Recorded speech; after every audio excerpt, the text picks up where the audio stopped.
I bought a couple of leather pocket protectors for everyday carrying my knives and stuff. They're a little smaller than I was hoping, but I should have recognized the fact that this pouch here on the back is basically for a credit card. And these two, like for a pen and a small knife, small thing. But I have a small knife. I have a Buck 103 Prince and my Buck 112 Slim Select Ranger. Then they fit in there okay.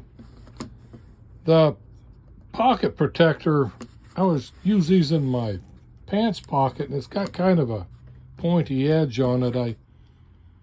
I try to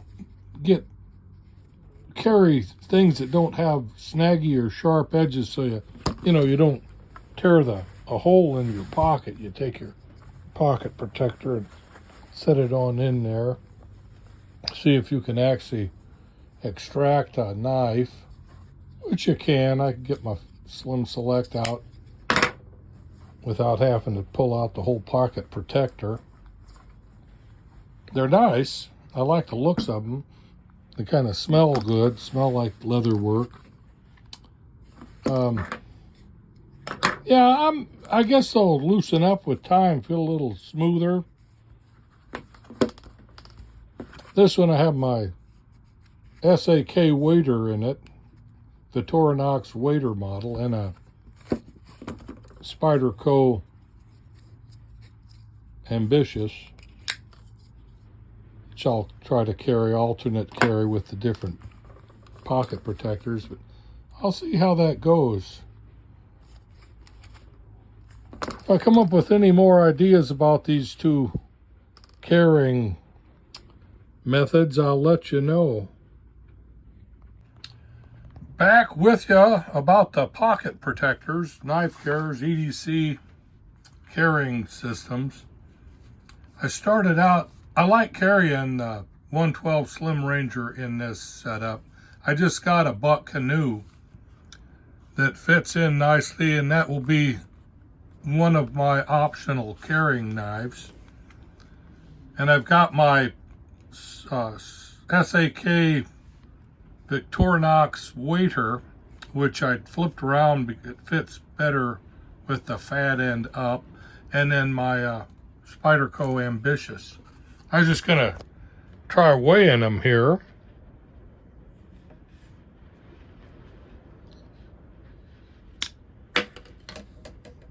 Got ounces.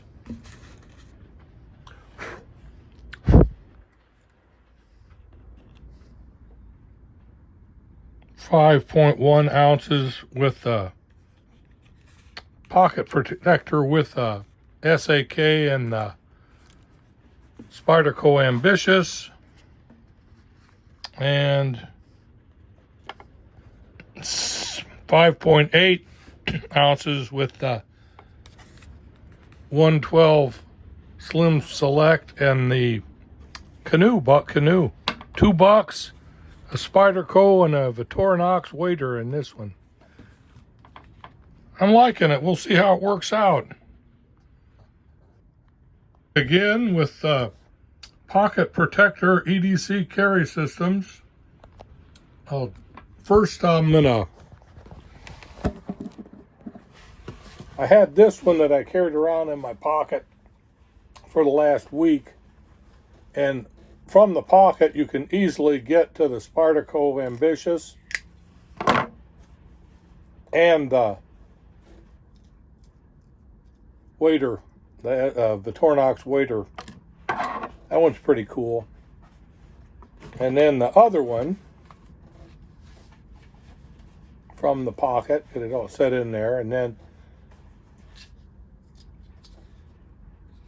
the Buck 112 comes out quite easily. And Canoe's kind of a tug. It's all new. It's kind of new to get out of there. The new Canoe. It's a little work. I got to pull that baby out of there. Yeah, it was a little too snug to sit in there. It's all brand new. It's shiny and got the burl wood finish. I'm loving this. It's a good system. I'm not really that worried about getting this out of the pocket really fast, simply because it takes forever to get those two blades open anyway. It's a great carry system. This, of course, worked wonderfully. And Spyderco is always an easy open model. Spyderco Ambitious Lightweight. This is a great knife. It's actually heavier than the Buck 112 Slim Select. And this is no problem. Again, I'm not going to try to worry about whipping this out real fast, because it takes a while just choosing what blade you're going to use on a Swiss Army knife. So that's it. My everyday carry setups for my two knife selections. If I have any revelations that come up out of this, I'll video them right out to you. Thank you. If you like my channel, remember to like and subscribe. And if you're so inclined, you can always buy me a coffee. I'm linked. Have a great day.